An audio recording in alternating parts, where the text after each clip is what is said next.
2021 წელს ბათუმში ქვაფენილის ასფალტის საფარით შეცვლის სამუშაოები მერიამ საცობების შემცირების საბაბით ისე დაიწყო, რომ სპეციალისტებისა და მოსახლეობისთვის აზრი არც უკითხავს. შესაბამისად, ხალხს ზრუნვის მიზნით განხორციელებული ექსპერიმენტი ქალაქელებისთვის არც თუ ისე მთლად მოსაწონი და მისაღები აღმოჩნდა. მით უმეტეს, რომ ახლა დაგებული ასფალტის საფარი არც ვიზუალურად და ვერც ხარისხით იყო წინამორბედზე უკეთესი. ახლა ჯერი გოგებაშვილისა და რუსთაველის ქუჩებზე მიდგა. თვითმმართველობამ ამისთვის მილიონობით ლარი გაწერა, თუმცა საკითხში სპეციალისტების ჩართვა მერიამ არც ამჯერად ჩათვალა საჭიროდ. დაგეგმილ სამუშაოებს მოსახლეობა იწუნებს, ოპოზიცია კი კორუფციის ნიშნებზე საუბრობს. დაახლოებით 1 წელიწადში გოგებაშვილის ქუჩის იერსახე რადიკალურად შეიძლება შეიცვალოს. ზღვისპირა ქალაქის ამ ნაწილში მერიამ ქვაფენილის ასფალტის საფარით ჩანაცვლების გადაწყვეტილება უკვე მიიღო. კონკრეტულად კი გოგებაშვილისა და რუსთაველის ქუჩებზე, ჭავჭავაძისა და გოგებაშვილის კვეთიდან ჯავახიშვილისა და შერიფ ხიმშიაშვილის ქუჩების კვეთამდე. სამუშაოებისთვის თვითმმართველობა 22.300.000 ლარს გამოყოფს. მიუხედავად იმისა, რომ ქვაფენილი საკმაოდ დაზიანებულია და გადაადგილება მძღოლებს და მგზავრებს დისკომფორტს უქმნის, სიახლეს არ მიესალმებიან. ეს ჯობია, იმიტომ რომ წყალი არ დგას. წყალს იშონავს აქეთ.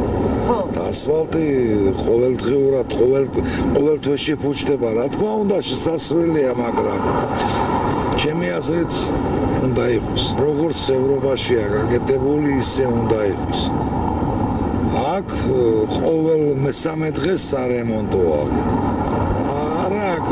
კარგად მოპირკეთებული არა. თორე რა ჯობია სილამაზე აქვს და ყველაფერი. კარგად გაკეთებული ქვაფენილი ჯობია რა თქმა უნდა. ქვაფენილი ეკოლოგიურად უფრო სუფთაა და ყველანაირად ჯობია თუ ევროპული ქალაქს ვაპირებთ და ეხლა ზედმეტი ხარჯები თავის დროზე ხო გააკეთეს არა? ახლა ხელმეორედ კიდე ხარჯების გაწევა მოულა უნდა. თავარია მოძრაობა იყოს ნორმალური, უსაფრთხო. ქვაფენილი იქნება თუ ასფალტი რა მნიშვნელობა აქვს? უკეთესია თუ აიღებენ ამას. რატომ? რატომ და ისურ პუშტება ყველა წვიმაზე და ყველა იმაზე. ქვაფენილს ვერც ქვეითები ელევიან. ამბობენ, რომ ზღვისპირა ტურისტულ ქალაქს ქუჩის მსგავსი დიზაინი მეტ მიმზიდველობასა და სიმყუდროვეს მატებს. ადგილობრივ ხელისუფლებას უკვე არსებულის მოვლაზე მიუთითებენ. ძალიან დიდი ხარჯია და რატომ ეხლა ამ წუთას უდრაც უამრავი პრობლემა გვაქვს. და ჯობდა რომ ეს კარგად გაკეთებულიყო თავის დროზეც, ეხლაც და მილიონჯერ. არა, ამის შეცვლის ეს ძალიან გაუმართლებელი ხარჯებია. თქვენ ხედავთ რომ არ არის კარგად გაკეთებული. ის ლამაზია, თუ იქნება კარგი გაკეთებული, იქნებოდა.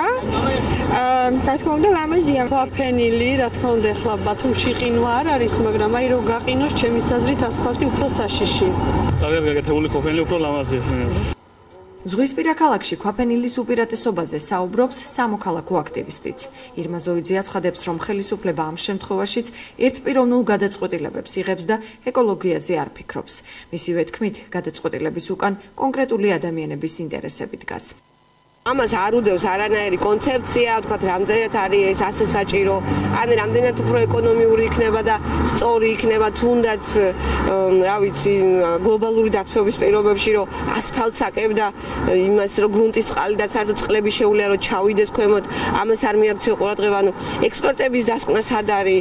ანუ ჩვენ ხო ვიცით, რომ სინამდვილეში ეს არ არის ბათუმის გამოგონება, ასეთი ქვაფენილები თუ ოღონდ მოვლილი არის ევროპაშიც და ისინი ამას კარგად იყენებენ და პირიქით ამას აქ თავისი სიკეთეები და ამ სიკეთეებით სარგებლობენ. ყველაფერი არის გათვლილი იმაზე, რომ კონკრეტულმა ადამიანებმა კიდევ ერთხელ იშოვონ ფული ჩვენს ხარჯზე. ქვაფენილი ბევრ ევროპულ ქვეყანაში აპრობირებულია. იგი წინა ხელისუფლების დროს რამდენიმე ქუჩაზე ვიზუალური ეფექტისა და დატბორვის თავიდან არიდების მიზნით დააგეს. მის უპირატესობაზე დღეს საკრებულოს ოპოზიციონერი დეპუტატი პარტია ახალიდან ნოდარ დუმბაძე საუბრობს. მიღებულ გადაწყვეტილებას კი კორუფციული მიზნებით ხსნის. 2012 წლის შემდეგ ძალიან ბევრი მილიონერი აღმოცენდა ბათუმში, ვინც არის დაახლოებული ქართულ ოცნებასთან. ისინი არიან ბიუჯეტის ფლანგვაზე, ფულის გაკეთებაზე და სხვა ვერაფერი ვერ მოიფიქრეს, უბრალოდ გამოყოს 22 მილიონი და მოიგონეს მიზეზი, რომ ქვაფენილი ხელს უშლის ავტომობილებს და ასფალტირება უნდა მოხდეს აღნიშნული ქუჩის.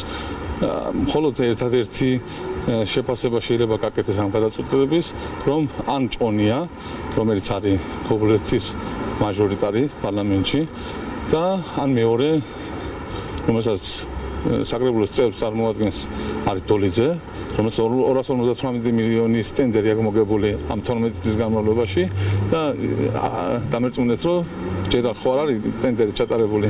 ამ ორიდან შესაძლებელია, რომ ორივემ გაიმარჯვოს და თითო ტენდერი გაიყოს.